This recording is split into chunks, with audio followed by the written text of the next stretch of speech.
जय Hind. Science part का ये अगला पार्ट लेकर हम हाजिर हैं। यहाँ पे बहुत सारे क्वेश्चंस रिकॉल होने वाले हैं। देखिए यहाँ पे मौखिक साथ मतलब लिखित के साथ साथ हम मौखिक भी बोल देंगे स्पेस नहीं रहने के कारण। और अक्सर आपसे एग्जाम में अगर आते ही रहते हैं, अगर आप कोई भी एग्जाम्स में बैठते हैं तो साइंस में क्वेश्चन से अगर आते हैं तो यहाँ से आपको क्वेश्चन मतलब इतना रिकॉल करा देंगे आपको छूटेगा नहीं। तो चलिए बिना समय को गवाए हुए सीधे हम लोग क्वेश्चन के ऊपर आते हैं। तो क्वेश्चन 1 हम लोग का कहता है कि जो प्रतिध्वनि है वह शून्य का कारण क्या है। तो याद रखना है ध्वनि का परावर्तन ही है। और एक मतलब परावर्तन के लिए कितना हमें प्रतिध्वनि शून्य के लिए चाहिए था, 17 मीटर की दूरी चाहिए। और कम से और मेरे कानों पर कितना समय तक हमें ध्वनि रहता है। तो याद रखना 1/10 सेकेंड तक हमारे रहता है। और एक चीज़ है और ध्वनि में याद रखिएगा, इसमें ध्रुवण की घटना नहीं पाई जाती है, यानी कि इसमें ध्रुवण की घटना नहीं पाई जाती। इसीलिए एक ध्वनि कैसा है तो याद रखना हुआ अनुदैर्घ्य है। और अनुदैर्घ्य का पहचान है कि वह सघन और विरल के रूप में चलता है। इस तरह से ये आपको क्या हो गया, सघन होगा, और ये आपका क्या हो गया, विरल हो गया। यानी कि इसी को कहा जाता है, इसको अनुदैर्घ्य तरंग। सघन और विरल के रूप में चलती है। साथ साथ यह कैसे चलती है, क्षैतिज ही चलता है, तो इसके लिए होता है। तो ये चीज़ आप महत्वपूर्ण है। उसी तरह से हालांकि प्रकाश में आपको याद रखिएगा ध्रुवण की घटना पाई जाती है, इसीलिए उसमें प्रकाश क्या है, अनुप्रस्थ तरंग है। और अनुप्रस्थ तरंग की चाल कैसी होती है, इस तरह से श्रृंग और गर्त के रूप में रहता है, यानी कि श्रृंग और गर्त के रूप में चलता है, ऊपर और नीचे। तो ये भी आपको याद रखना होगा। इसके अलावा और बात कर लेते हैं तो ध्वनि के ऊपर में। तो याद रखिएगा एक ध्वनि का उस पर घनत्व का ध्वनि का चाल जो होता है वो घनत्व पर निर्भर करता है, यानी कि ये आपका घनत्व है। तो घनत्व बढ़ने के साथ साथ याद रखिएगा उसका क्या होता है कि मतलब चाल क्या बढ़ जाता है, और घनत्व घटने पर उसका चाल घट जाता है। उसी तरह से आर्द्रता आर्द्रता अधिक होने पर भी ध्वनि का चाल बढ़ जाता है, और आर्द्रता कम होने पर भी और कम होने पर ध्वनि का चाल घट जाती है। ताप पर भी इसका प्रभाव पड़ता है। अगर 1 डिग्री सेल्सियस तापमान क्या होगा कि बढ़ जाएगा, तो याद रखने का कि उसका ध्वनि का चाल मतलब 0.61 मीटर पर सेकेंड क्या होता है कि उसका चाल बढ़ जाता है। तो ताप जितना अधिक होगा ध्वनि का चाल अधिक होगा, ताप अगर कम होगा तो ध्वनि का चाल कम होगा। उसी तरह से अगर जिस दिशा में क्या होता है कि ध्वनि चल रही है, तो उसी दिशा में वायु का दिशा होता है। तो वायु के जिस दिशा में दिशा हो गया उसी तरह से ध्वनि चलेगी, तो क्या होगा, ध्वनि का चाल क्या होगा कि बढ़ जाएगा। और उसके विपरीत में चलेगा तो क्या होगा कि घट जाएगा। तो ये सारे क्वेश्चन हमने आपको था ध्वनि से रिलेटेड, हमने आपको याद रखना होगा कभी भी आपको। यही तो ज़्यादातर आपका ध्रुवन वाला पूछता है और एक अनुदैर्घ्य वाला, ये सब पूछता है। तो चलिए यहाँ से जो भी था ध्वनि से हमने आपको रिकॉल करा दिया। चलिए आगे बढ़ते हैं हम लोग क्वेश्चन। अगला क्वेश्चन कहता है झूला झूलते समय अगर कोई व्यक्ति झूला पर से क्या हो जाए कि खड़ा हो जाए, तो उसका आवर्त काल क्या हो जाएगा कि घट जाएगा। क्योंकि क्या हो जाता है कि डोरी का लंबाई घट जाता है। क्योंकि इस तरह से अगर आप मतलब कोई व्यक्ति झूला झूल रहा है इस यहाँ पे बैठ के, तो वैसी स्थिति में क्या होता है कि वह जैसे ही खड़ा होता है तो उसका मतलब उसकी लंबाई क्या हो जाता है कि मतलब यह नाभि और ऊपर हो जाता है, जिसके कारण डोरी का लंबाई मतलब घट जाता है। तो घट जाने से उसका आवर्त काल घट जाता है। तो इस तरह देखिए एक फॉर्म आपको सेकेंडरी लोलक होता है, उसका आवर्त काल का यही फॉर्मूला होता है, T = 2π√L/G होता है। तो ये उसका आवर्त काल किस पर निर्भर करता है, तो आपका लंबाई पर निर्भर करता है, साथ साथ स्मॉल जी गुरुत्वीय त्वरण पर भी निर्भर करता है। लेकिन यहाँ पे याद रखिएगा द्रव्यमान पर यानी कि मास पर कोई डिपेंड नहीं करता है, इसलिए यहाँ पे क्वेश्चन है। अब यहाँ पे लंबाई में भी आपको कहा था, तो इस तरह से आपका लंबाई कम होने पर आवर्तकाल कम होगा, और लंबा ज़्यादा होने पर क्या होता है कि आवर्तकाल भी बढ़ जाता है। कि ये दोनों में समानांतर का संबंध होता है। इस तरह से आप याद रख सकते हैं, यानी कि T = √L, या फिर इसको ऐसे भी आपको फॉर्मूला मिलेगा T² = L होता है। ये भी आपका फॉर्मूला में इस तरह से याद रखना होगा, घुमा फिरा कर इसी तरह से आपका क्वेश्चन से पूछे ही रहता है। तो इस तरह से आपको और एक चीज़ याद रखना होगा, सेकेंडरी लोलक का आवर्तकाल कितना होता है, तो 2 सेकेंड होता है। और सेकेंडरी लोलक से संबंधित ये आपका प्रश्न हो गया। इसके अलावा और भी कुछ क्वेश्चन से याद रखना होगा कि जैसे कि आपका स्मॉल जी यानी कि गुरुत्वीय त्वरण, जिस तरह से चंद्रमा पर आपका गुरुत्वीय त्वरण क्या है, पृथ्वी का 1/6 है, तो वहाँ पे गुरुत्वीय त्वरण कम होने पर आवर्तकाल क्या हो जाता है कि बढ़ जाता है। उसी तरह से आपको पूछता है कि गर्मियों में क्या होता है कि लंबाई बढ़ जाता है। जब लंबाई बढ़ जाने से क्या होता है कि आवर्तकाल बढ़ जाता है, और आवर्तकाल बढ़ने से क्या होता है कि समय क्या हो जाती है कि स्लो हो जाती है। गर्मियों में क्या हो जाती है कि स्लो हो जाता है। उसी तरह से ठंड के दिनों में क्या होता है कि लंबाई सिकुड़ कर यानी कि घट जाता है। लंबाई से कम हो जाने से आवर्तकाल मतलब क्या होता है कि उसका कम हो जाता है। आवर्तकाल यानी कम हो जाता है, यानी कि 2 सेकंड से कम समय में अपना दोलन कर लेगा। इसलिए ठंडे के दिनों में क्या होगा कि यह चाल क्या हो जाए कि उसकी मतलब जो घड़ी का जो होता है, घड़ी क्या हो जाता है कि फास्ट हो जाता है। तो ये सारे क्वेश्चन आपको यहाँ से रिकॉल करके रखना होगा। अक्सर आपके एग्जाम में घुमा फिरा कैसे भी आते ही रहते हैं। चलिए अगला क्वेश्चन की ओर बढ़ते हैं। यदि झूले पर एक व्यक्ति क्या है मतलब व्यक्ति के स्थान पर अगर दो व्यक्ति क्या हो जाए कि बैठ जाए, तो उसके आवर्तकाल पर क्या प्रभाव रहेगा, तो अपरिवर्तित रहेगा। हमने आपको बताया कि उस पर क्या होता है कि आवर्तकाल द्रव्यमान पर निर्भर नहीं करते हैं। 2 व्यक्ति बैठ जाए या फिर 4 व्यक्ति बैठ जाए, तो वह जस के तस ही आपको रहता है। हालांकि याद रखिएगा चंद्रमा पर अगर कोई ऐसा स्थान जहाँ पे स्मॉल जी का मान क्या हो जाता है, 0 हो जाता है, तो आवर्तकाल क्या हो जाता है कि अनंत हो जाता है। अनंत हो जाने के पश्चात क्या होगा कि आपकी घड़ी क्या होगा कि टाइमिंग व्यक्त नहीं करेगा। और यहाँ पे हमने आपको लिख दिया 2 सेकंड, यानी कि सेकेंडरी लोलक का आवर्तकाल कितना होता है, तो 2 सेकंड का ही होता है। वही क्वेश्चन इसमें भी है, वही वाला कि सेकेंडरी पेंडुलम का आवर्तकाल कितना होता है, तो आपका 2 सेकंड होता है। चलिए, कोशिका कोशिका नली में जल का ऊपरी सतह कैसा होता है? तो याद रखिएगा, जल का सतह ऊपरी सतह कैसा होता है? अवतल होता है। लेकिन अगर यही आपको पारा पूछ देता है तो पारा का कैसा होता है? तो उत्तल होता है। तो ये देखिए, इस तरह से हमने ये बीकर है, इसमें ये धंसा हुआ भाग है, यानी कि जिसका परावर्तक सतह धंसा हुआ इस तरह से रहता है, उसे ही हम लोग क्या कहते हैं? कि अवतल कहते हैं। तो इस तरह से यह पानी इसमें धंस जाता है, जिसके पश्चात ये अवतल हो जाता है। और स्पर्श कोण की अगर बात करेंगे, याद रखिएगा, स्पर्श कोण कैसा होता है? तो नील कोण होता है। नील कोण मतलब क्या होता है? कि 90 डिग्री से कम होता है। उसी तरह से अगर जब पारा क्या होता है? कि बीकर में कैसा बनाता है? तो अवतल बना, या मतलब इसे उत्तल बनाता है। उत्तल यानी कि इस तरह से उठा हुआ रहता है। और स्पर्श कोण कैसा होगा? तो याद रखिएगा, वह अधिक कोण बनाता है। इस तरह पारा क्या बनाता है? कि अधिक कोण बनाता है। ये सारे क्वेश्चंस जो आपको अक्सर एग्जाम से पूछे ही रहता है। और इसके अलावा बीकर में याद रखिएगा, जब हम लोग केस नली में हम मतलब जल को भरते हैं, यह क्या होता है? कि ऊपर की तरफ चढ़ जाता है। क्या होता है? कि ऊपर की तरफ चढ़ जाता है। लेकिन पारा जब होता है तो वह केस नली में भरने के पश्चात वह क्या होता है? कि बर्तन में नीचे की ओर आ जाता है। क्या होता है? कि नीचे की ओर आ जाता है। ये चारों पांचों क्वेश्चन स्थिति आपको हमेशा यहाँ से क्वेश्चंस में आपके आते ही रहते हैं। वैसे अलावा पारा है, तो पारा पीने से याद रखिएगा मीना माता रोग होता है। और ये पारा का संकेत Hg होता है। और HGS, ये आपका क्या होगा? कि सीने बार, सीने बार जो होता है वो भी किसका? तो पारा का ही अयस्क होता है। चलिए, थर्मामीटर वगैरह में इसका पारा का ही प्रयोग करते हैं। हालांकि और ठंडे क्षेत्रों में उसके द्वारा एल्कोहल का प्रयोग करते हैं, क्योंकि पारा -39 डिग्री सेल्सियस पर क्या होता है? कि यह जम जाता है। इसके पश्चात उसको और जमने के लिए तो उसमें, इसलिए उसको हटा के उसमें रख दिया जाता है द्रवित एल्कोहल का। चलिए, अगला क्वेश्चन की ओर हम लोग बढ़ते हैं। अगला क्वेश्चन कर रहा है कि द्रव का जो घनत्व अधिक होने पर पृष्ठ तनाव पर क्या प्रभाव पड़ेगा? तो याद रखिएगा, द्रव का जब घनत्व अधिक होने पर पृष्ठ तनाव क्या हो जाता है? कि बढ़ जाता है। पृष्ठ तनाव यानी कि एकांक लंबाई पे लगने वाला क्या होता है? कि बल को क्या कहता है? पृष्ठ तनाव कहा जाता है। और उसका मात्रक वगैरह में आपको यहीं से आपको डायरेक्ट पूछता है, यानी कि बल, ये फोर्स हो गया। फोर्स का सही मात्रक क्या हो गया? न्यूटन हो गया। लंबाई को मीटर में, यानी न्यूटन प्रति मीटर आपका पृष्ठ तनाव का ही होता है। तो और एक चीज भी याद रखना होगा पृष्ठ तनाव से जुड़ा हुआ, जैसे कि द्रव का पानी गोल होता है, वह भी पृष्ठ तनाव के कारण ही होता है। और इसके अलावा पृष्ठ तनाव से रिलेटेड जैसे क्या होगा? कि साबुन वगैरह घोल देने पर पृष्ठ तनाव क्या हो जाता है? घट जाता है। और ताप वगैरह दर का बढ़ा देते हैं, वैसे भी उसका घट जाता है। और सबसे अधिक अगर बात करेंगे पृष्ठ तनाव में, तो थोड़ा सा जैसे शहद वगैरह होता है, तो उसका घनत्व तो थोड़ा ज्यादा होने से क्या होता है? कि उसमें पृष्ठ तनाव की ज्यादा घटना देखने को मिलती है। वैसे द्रव की बूंदे गोलाकार क्यों होती है? यानी कि वह गोला क्यों होती है? क्योंकि सब सब मतलब शंकु हो गया, बेलन हो गया और गोला हो गया। तो इन गोला में सबसे कम अगर आयतन किसी का होता है तो गोला का ही होता है, क्योंकि गोला का आयतन आप यहाँ पे देख लीजिए, यानी 4/3 पाई होता है, इसलिए सबसे कम होता है। इसलिए क्या होते हैं? कि वह गोलाकार ही होती है। इसके अलावा मतलब और ये भी पृष्ठ तनाव भी उसके लिए उत्तरदायी होते हैं। तो दो मुख्य कारण है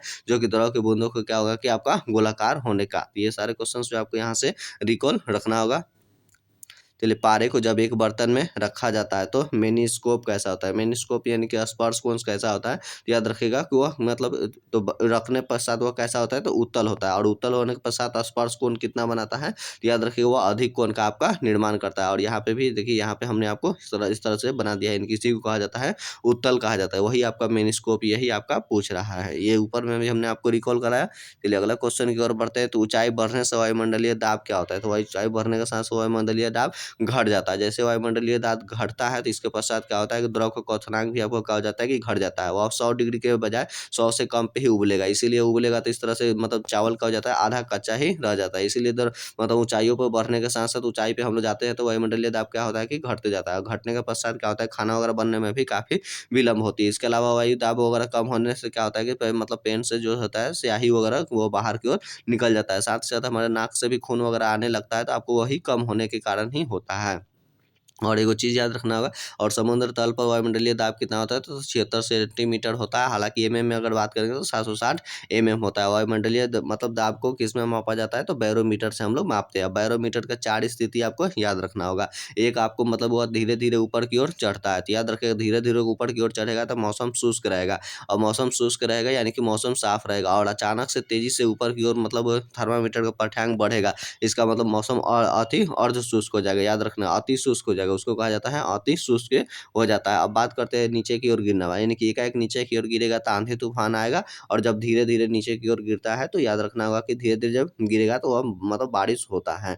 इस तरह से धीरे धीरे गिरा तो बारिश हो रहा है, और एकाएक नीचे गिरा है तो आंधी तूफान होता है। तो ये आपको बैरोमीटर से रिलेटेड क्वेश्चंस में आपको याद रखना होगा। उसी तरह से एक बार बराबर कितना होता है? तो 10 over 5 पास्कल के बराबर होता है। किसी वस्तु का भार अधिकतम कहाँ पे होता है? तो याद रखने का, अधिकतम उसका भार की अगर बात किया जा रहा है तो यहाँ पे निर्वात में वस्तु का भार क्या होता है कि अधिकतम होता है। भार यानी कि W बराबर क्या होता है, mg हो जाता है। m क्या हो गया आपका मास हो गया उसका, स्मॉल g क्या हो गया कि गुरुत्व त्वरण हो गया। अब बात करते हैं यहाँ पे कुछ और इससे रिलेटेड वगैरह में, तो देख लीजिए ये आपका क्या होगा कि इस तरह से आपका क्या होगा कि ये पृथ्वी हो गया, और पृथ्वी का ये वाला क्या हो गया कि ये उत्तरी ध्रुव, और ये आपका दक्षिणी ध्रुव, ये पृथ्वी का केंद्र हो गया था। पृथ्वी के केंद्र पर याद रखिएगा कि भार कितना होता है, तो यहाँ पे शून्य हो जाता है। केंद्र पर क्या हो जाता है आपको, यहाँ पे शून्य हो जाएगा। लेकिन उत्तरी ध्रुव पर और दक्षिणी ध्रुव पे कितना होता है, तो महत्तम होता है। यहाँ पे आपको महत्तम देखने को मिलेगा, और मिनिमम सबसे न्यूनतम कहाँ पे होता है आपको, तो ये आपका विषुवतीय रेखा हो गया। यहाँ पर आपको क्या होगा कि न्यूनतम देखने को मिलता है। अब यहाँ पे कुछ और भी क्वेश्चन आपको देखना होगा, जैसे कि आपको अक्सर पूछता है कि अगर पृथ्वी की चाल को क्या हो जाएगा कि बढ़ा दिया जाए, पृथ्वी के घूर्णन की जो गति है उसको बढ़ा दिया जाए, तो वैसी स्थिति में ये जैसे घूर्णन की मतलब ये मतलब बढ़ेगा, तो बढ़ने के पश्चात क्या होता है कि विषुवत रेखा पर उसका तो क्या होता है कि भार क्या होता है कि कम हो जाता है, और भी कम हो जाता है। इसके पश्चात हालांकि अगर 17 गुना हम लोग बढ़ा देंगे तो विषुवतीय रेखा पर क्या हो जाएगा, भार शून्य हो जाता है, और ध्रुव पर याद रखिएगा कोई तरह का चेंज देखने को नहीं मिलता। और जैसे ही चाल बढ़ेगा तो याद रखिएगा दिन और रात की अवधि क्या हो जाता है कि मतलब कम हो जाती है। अब चलते हैं यहाँ पे, मतलब पृथ्वी की गति को क्या हो जाएगा, धीमा कर दिया जाए, यानी घूर्णन गति को धीमा कर दिया जाए। तो जिसके पश्चात धीमा हो जाएगा तो याद रखिएगा वह विषुवतीय रेखा पर ध्रुव क्या हो जाएगा कि आपका चाल क्या हो जाएगा कि मतलब उस पर रखा हुआ वस्तु का भार क्या हो जाएगा कि आपको बढ़ जाएगा। इसके पश्चात लेकिन ध्रुव पर कोई तरह का चेंजिंग, उत्तरी ध्रुव दक्षिणी ध्रुव पर कोई तरह के यहाँ पे भी आपको चेंजिंग नहीं देखने को मिलेगा, और दिन रात की अवधि जो हो जाएगा क्या हो जाएगा कि बढ़ जाएगा। तो जैसे ही मतलब धीमा हो गया तो दिन और रात बड़ा हो जाएगा, उस तरह से अगर तेजी हो गया और मतलब तो उसके पश्चात क्या हो जाएगा, उसका दिन रात घट जाता है। तो ये सारे क्वेश्चंस आपको यहाँ से भी याद रखना होगा भार से रिलेटेड में। और एक चीज याद रखना, भार एक ऐसा है राशि है तो सदिश राशि है, उसी तरह से द्रव्यमान आपको क्या है, अदिश राशि है। और भार हर जगह पर क्या होता है कि बदलते रहता है, क्योंकि स्मॉल जी क्या होता है कि बदलते रहता है, लेकिन द्रव्यमान क्या है कि याद रखिएगा कभी भी यह बदलता नहीं है, यानी कि नो चेंज इसमें देखने को मिलता है। चलिए अगला क्वेश्चन यही है कि पृथ्वी की अपेक्षा चंद्रमा का द्रव्यमान लगभग कितना होता है, तो याद रखिएगा द्रव्यमान लगभग 1/81 होता है। लेकिन अगर यही पूछ देता भार कितना होता है तो 1/6 होता है, लेकिन त्रिज्या कितनी होती है तो 1/4 होता है। तो ये आपको याद रखना होगा। पृथ्वी की त्रिज्या कितना होगा था, 6000 या 400 होता है, यानी कि लगभग 6400 होता है। तो ये सारे क्वेश्चन में आपको रिकॉल याद रखना होगा यहाँ से। हालांकि चंद्रमा का अध्ययन क्या कहलाता है, तो सेलेनोलॉजी कहलाता है। चंद्रमा पर और ही एक पर्वत है सी और ट्रैंक्विलिटी, चंद्रमा पर स्थित है। और हालांकि चंद्रमा का प्रकाश पृथ्वी पर आने में याद रखिएगा कितना सेकंड का लगता है, तो यहाँ हमारा 1 मिनट 20 सेकंड का, यानी कि आपको 80 सेकंड का समय लगता है। लेकिन शुरू से आने में कितना सेकंड का, 500 सेकंड का समय लगता है, यानी कि 8 मिनट आपका 20 सेकंड का समय लगता है। इसके अलावा चंद्रमा से रिलेटेड याद रखिएगा, हालांकि इसको जीवाश्म ग्रह भी मतलब कहा जाता है। हालांकि यह जो चंद्रमा है यह पृथ्वी का ही एकमात्र उपग्रह है। और चंद्रमा का लगभग हम लोग कितना परसेंट भाग देख सकते हैं, तो 59% ही हम लोग देख पाते हैं। चलिए भू भू अस्थायी उपग्रह पृथ्वी से मतलब चक्कर लगाती है, तो कितने घंटे पे चक्कर लगाती है, तो याद रखना होगा 24 घंटे में चक्कर लगाती है। हालांकि ग्रहों का गति का नियम किस व्यक्ति ने दिया हुआ था, तो याद रखिए वो केपलर साहब ने दिए हुए थे, और उसमें बताया था। और ग्रहों का गति का जो होता है आवर्तकाल होता है, वह आवर्तकाल होता है उसके बीच के मतलब दूरी का मतलब वर्ग का क्यू होता है। तो ये आपका फॉर्मूला में आपको ये अक्सर इस तरह से आपको देखने को मिल जाता है। यहाँ पे ये देख लीजिए, ये आपका प्रश्न, यानी कि ये t² मतलब बराबर r³ हो जाता है, या फिर यही t² को इधर की तरफ भेज देते हैं तो t बराबर r² के 3/2 हो जाता है। तो ये आपका केपलर का ही नियम है जो ग्रहों की गति से संबंधित यह बताता है ये कि जो मतलब क्या होता है कि जो नजदीक होगा सूर्य से, जितना ही हमारा क्या होगा कि नजदीक जो ग्रह होगा तो वह क्या होगा कि जल्दी जल्दी चक्कर लगाता है, जो जितना ही दूर होगा वह उतना ही ज्यादा समय तक ले मतलब समय में वह चक्कर लगाता है। इसलिए बुध हमारा नजदीक में पड़ता है इसका है, तो इसलिए नजदीक है दूरी, इसलिए तेजी से चक्कर लगा लेता है। सबसे अधिकतम दूरी पर आप देखिएगा वरुण ग्रह है, इसलिए वह काफी ज्यादा समय लगाता है। और एक चीज ग्रहों का केपलर का गति नियम ही बताता है, जब वो कोई मतलब जैसे ग्रह जब सूर्य के नजदीक आते हैं तो उसका क्या हो जाता है कि चाल बढ़ जाता है, जब दूर जाते हैं तो उसका चाल क्या हो जाता है कि घट जाता है। तो ये भी क्वेश्चन आपको यहाँ से याद रखना होगा। इसके अलावा भू स्थिर उपग्रह वगैरह बात करेंगे किस मंडल में आपको छोड़ी जाती है, तो आपको याद रखना होगा कि वो आपको आयन मंडल में छोड़ा जाता है। कहाँ पे मतलब सेटेलाइट वगैरह छोड़ा जाता है तो आयन मंडल में आपका छोड़ा जाता है। हालांकि ऊंचाई की बात करेंगे तो 36,000 किलोमीटर की ऊंचाई पर छोड़ा जाता है। कितना हालांकि तो 36,000 किलोमीटर की ऊंचाई पर छोड़ा जाता है। अगला क्वेश्चन ये है कि पृथ्वी के जो वायुमंडलीय जो दाब का कारण क्या था, याद रखिए दाब का कारण ही आपका गुरुत्वाकर्षण ही है। हालांकि गुरुत्वाकर्षण का नियम किस साहब ने, तो न्यूटन साहब ने ही दिया था। हालांकि न्यूटन साहब ने उन्होंने गुरुत्वाकर्षण के नियम के साथ साथ आपको याद रखना होगा कि गति का नियम वगैरह भी उन्होंने दिया हुआ था। हालांकि इसके अलावा अब यहाँ पे देख लीजिए, यहाँ पे और इनका जो गुरुत्वाकर्षण का नियम है ये आपका होता है F बराबर कैपिटल G हो गया M1 गुने M2 बटा आर स्क्वायर, यानी कि दो द्रव्यमानों का गुणनफल का समानुपाती होता है जो लगने वाला बल होता है, और उसके दोनों वस्तुओं के बीच के दूरी का बढ़ का व्युत्क्रमानुपाती होता है। तो आपको यहाँ पे भी ये सीधा सीधा में आपको मिल जाता है M1 गुने यह M2, ये आपका समानुपाती का है, यानी कि द्रव्यमान बढ़ने से क्या हो जाता है, लगने वाला बल बढ़ जाएगा, और द्रव्यमान घटने से क्या हो जाता है कि बल घट जाता है। अब यहाँ पे दूरी के हिसाब से बात करेंगे तो दूरी में F बराबर क्या हो गया 1 बटा आर स्क्वायर, यानी कि यहाँ पे दूरी जितना ज़्यादा होगा तो उस पर लगने वाला बल क्या हो जाएगा, कम हो जाएगा, और अगर दूरी कम हो गया तो उस पर क्या होगा कि उसका लगने वाला बल अधिक हो जाएगा। ये आपका व्युत्क्रमानुपाती का संबंध होता है, यानी कि उल्टा का, एक बढ़ेगा तो दूसरा घटेगा, और दूसरा घटेगा तो पहला क्या होगा कि बढ़ेगा। तो यही आपका संबंध इसमें भी आपको याद रखना होगा। और ये जो चक्र वगैरह हमारा लगा लेता है तो 365 दिनों में और लगभग 4 घंटे में समय लाता है। यही 4 घंटे प्रत्येक 3 साल के बाद ये चौथा साल आता है तो वो 24 घंटा में बदल जाता है, जिसके कारण वो लीप वर्ष हो जाता है। वह कितना हो जाता है तो आपको 366 दिन का होता है। साधारण दिन आपको जानवे रहता है 365 दिन का होता है। चलिए अगला क्वेश्चन, हालांकि यहाँ पे और दो क्वेश्चन से आपको बन रहा है। जैसे देखिए पृथ्वी का परिक्रमण के कारण, तो याद रखिएगा वह प्रकीर्णन के कारण ऋतु परिवर्तन यानी कि ठंडा का दिन और गर्मी का दिन आपको ऋतु परिवर्तन इसी के कारण से आता है। जबकि घूर्णन के कारण क्या होता है कि आपको दिन और रात के होता है। इसके अलावा यही घूर्णन आपको कितना घंटा में लगा लेता है तो 24 घंटा में लगा लेता है। वो भी 24 घंटा नहीं, 23 घंटा 56 मिनट आपको या 4 सेकंड का इतना समय लगता है। पृथ्वी का पलायन वेग कितना होता है, तो पृथ्वी का जो होता है पलायन वेग होता है 11.2 किलोमीटर प्रति सेकेंड होता है। लेकिन अगर यही आपको पृथ्वी के बजाय चंद्रमा का पूछ दिया था, चंद्रमा का सॉरी सूर्य का, तो याद रखें वो 42 किलोमीटर पर सेकेंड होता है। जबकि चंद्रमा का कितना होता है तो चंद्रमा का 2.37 किलोमीटर पर सेकेंड होता है। आप पलायन वेग की बात करते हैं तो पलायन वेग क्या है, एक ऐसा वेग होता है जिसको हम लोग उसको फेंकते हैं, मतलब ऊपर की तरफ फेंकते हैं, जिसके पश्चात वो गुरुत्वाकर्षण क्षेत्र को ऊपर बाहर निकल जाता है और वह पुनः वापस पृथ्वी पर नहीं आ पाता, वो अंतरिक्ष में चला जाता है। उसे ही हम लोग क्या कहते हैं, उसे पलायन वेग कहते हैं। जब कोई वस्तु ऊपर से गिराई जाती है तो उसका भार क्या होता है, मतलब क्या होता है, तो याद रखिए वह परिवर्तनशील होता है। क्वेश्चन आ गया, ग्रहों का गति का नियम किसने दिया हुआ था, तो केपलर साहब ने दिए हुए थे।